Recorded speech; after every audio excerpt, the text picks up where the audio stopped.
Hello, I'm Pat Cunningham. Welcome to my series of videos explaining equity release. Today we're going to talk about early repayment charges. Just before we start, maybe you could click the subscribe button underneath and even a like button if you could.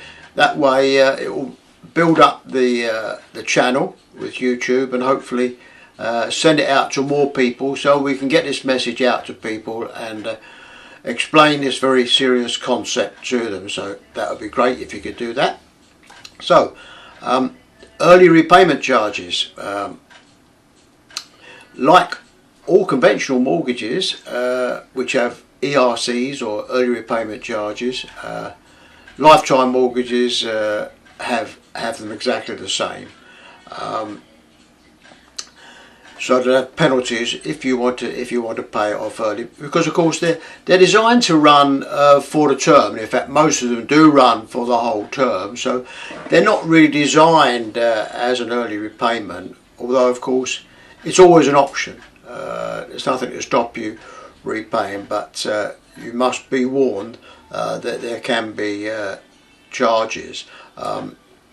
What are the charges? How do they charge? Well, some lenders will have a fixed early repayment charge, and some will use a percentage. For example, let's say 25% of the initial amount borrowed plus 25% of any additional borrowing you may make, something like that. Lenders will differ, and again you must speak with your equity release advisor and make sure you understand what are the ERC, the early repayment charges, in the plan that he will be recommending for you, so that you understand.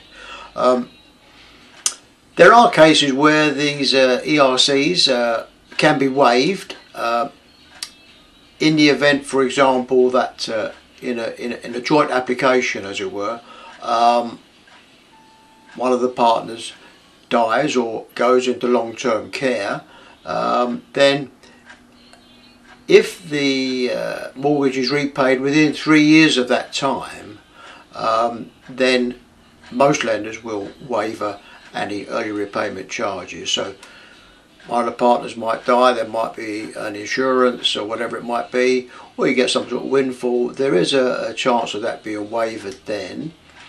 And also, if you were to downsize, which we'll be talking about in another video, but if you were to want to sell the property and downsize to another property and not particularly take the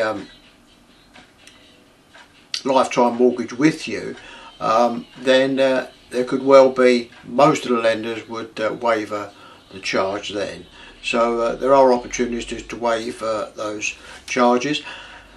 Again, most lifetime mortgages run the complete length, and they're not designed for short redemptions.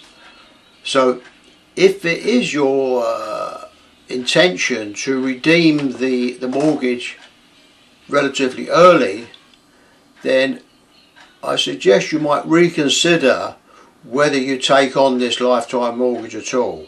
So really have a look at that, because it's not what it's designed for. You might be best to look at some other method of raising funds, because it can be rather expensive, especially in the early years of the mortgage. You see, they calculate in different ways. They might use, as I say, they might use a percentage, which is easy enough, or the charges might be linked to gilt performances of government gilts, or the movement of interest rates. What happens, you see, is the lenders, they raise their funds on the wholesale market. So they bring in some funds from the wholesale markets, and then they will lend that money out at a fixed rate to their borrowers. And if then repayment comes in at a time when the interest rates are lower than the rate they borrowed at from the money markets, they're then stuck back with this money that they can't lend out again at the current rates because it's below the rate at which they borrowed, and they may well be unable to lend it out and without losing money. And lenders don't like to lose money, so they're not very happy about that. So that's why they have to be careful with these early repayment charges. Generally, like all mortgages, you can generally repay 10% per annum, so 10% per year. You can pay off the capital sum if you like, so that does reduce the mortgage. So that's about it really, except to say make sure you speak with, I always say this, make sure you speak with your equity release advisor. Remember, he's a specialist. You've got to be a specialist to talk about equity release. He will know all these things and explain what it is you intend to do, what are your plans. If you intend to clear it up, let him know, and he'll make sure that he finds a plan and finds a lender that is suitable for your requirements. I hope that answers the questions on early repayment charges. As always, my blog site has been up there, so you can see that, and you're very welcome to give me a telephone call. It'll be an answer machine. Leave a message. I will call you back and answer any questions that you may have. There's my number there. Feel free to do that, and to leave any comments underneath here. And of course, if you'd be kind enough to hit that subscribe button, and then at the end, I think there's a little circular thing comes up somewhere here on the screen with my face on it. That's a subscribe button, so you can hit that. Punch me in the face if you like. Hit that, and that will subscribe, and that will get up our channel. So there we are. That's early repayment charges. I'll see you next time. Bye.